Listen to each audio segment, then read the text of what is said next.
جو کہتے ہیں جی بزرگ دلوں کے حال جان لیتے ہیں، کہتے ہیں آپ رائے وینڈ چلے جائیں، آپ ملتان شریف چلے جائیں، کسی بھی شریف جگہ پہ چلے جائیں تو مرید وہ ڈر ڈر کے بیٹھے ہوتے ہیں جی بزرگ دل کا حال جان لیتے ہیں۔ میں نے کہا نا، پرانیاں گلاں، پرانے فرقے، پرانے بزرگ ہوں تو انہاں دی برسیاں بھی ہو چکی ہیں نا، 1000 سالہ برسیاں، جو جتنا پرانا ہے اتنی برسی ہو چکی ہے۔ میں یہ چیلنج کرتا ہوں، میں اپنی میکینیکل انجینئرنگ میں سے مشین ڈیزائن کا یا اسٹرینتھ آف مٹیریل کا ایک فارمولا میکینکس آف مٹیریلز کا لکھ کے دیتا ہوں کاغذ کے اوپر، کوئی دنیا کا بزرگ مجھے دیکھ کے پڑھ کے بتا دے۔ ہاں اگر وقت کا پیغمبر ہو وہ پڑھ کے بتا سکتا ہے، کیونکہ اسے وحی کی تائید حاصل ہوگی۔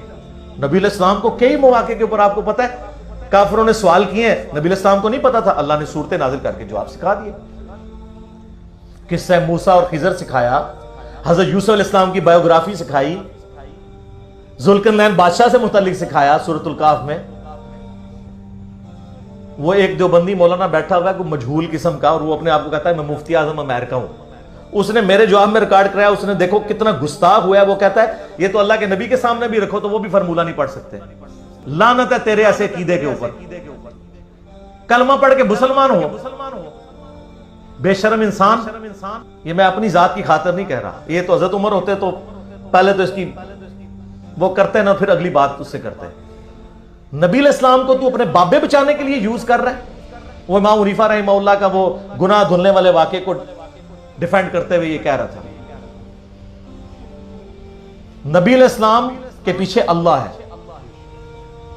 سورہ ال عمران کی آیت نمبر 179 ہے کہ اللہ کی یہ شان ہی نہیں ہے کہ کسی غیر نبی کو غیب پر مطلع کرے، وہ اپنے پیغمبروں کو غیب کے اوپر اطلاع دیتا ہے، اور تمہارا کام ہے اللہ اور اس کے پیغمبروں پہ ایمان لاؤ، بس اس حد کو کراس مت کرو۔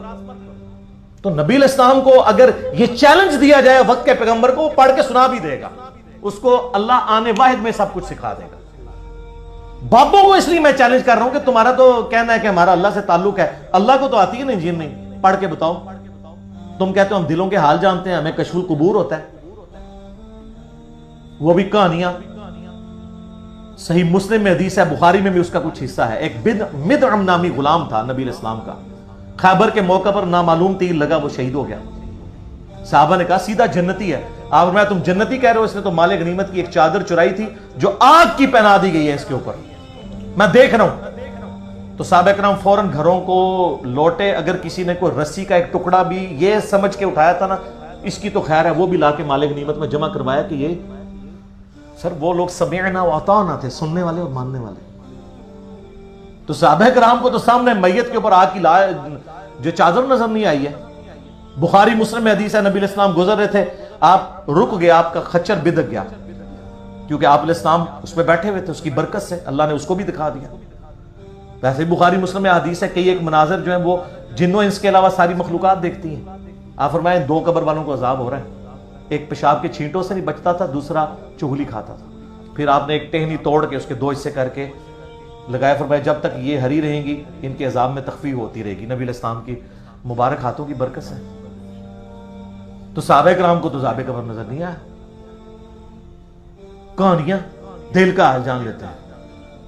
سر اب زمانہ بدل چکا ہے، اب ہر طرف صدا ہے کیا کہ نہ میں وابی نہ میں بابی، میں ہوں مسلم، علمی کتابی، یہ علمی کتابی بات ہے۔